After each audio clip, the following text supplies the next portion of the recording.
Hello guys, good morning. Tapos na ako mag-exercise. So, I'm happy nakapagpawis na naman. So, ayun guys, pwede yung gawin sa bahay nyo. Kailangan yung bigyan time ng katawan. Kasi yung katawan natin parang sasakyan.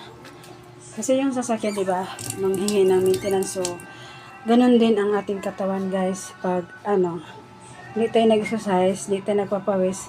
Kasi hindi sapat yung halimbawa yung kumakain kayo ng pinapawisan, hindi yung sapat. Kailangan guys, kailangan talaga yung katawan natin i-shake.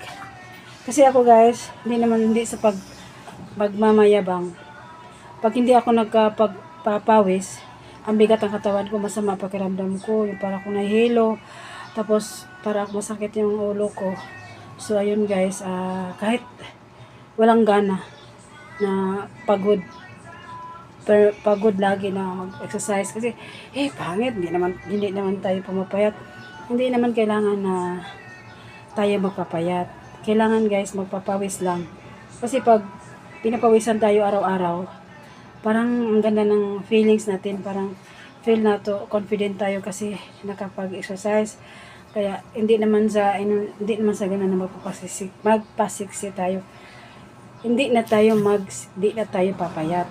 Kasi yung edad natin once nga umabot ng 40 plus, yung katawan natin lumalaki, yung umpisa na yan sa 30. Pag 30 na tayo, umpisa na natin yung katawan natin na kahit anong gagawin mo, hindi talaga kapapayat.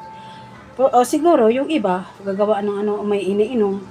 Tapos pangit yung mag-iniinom ka kasi pag mag-inom-inom ka yung papayat, yung kulubot yung katawan natin, yung kulbot-kulbot. Tapos yung mukha natin parang tumatanda, yung daming kulbot-kulbot yung mukha. Kaya ang sa akin lang guys, more water, basta sa tulog o exercise ko, more dyan ako. Kung di ko exercise, pa kayo to, parting batiya nga itong feelings na kanang, kuan kay ba? Kanang bad kay para bugat, kanang hilong-hilo minsan, tapos sakit ang ulo mo na guys nga. Kailangan dito mag-exercise. So, salamat guys. Thank you. Good morning.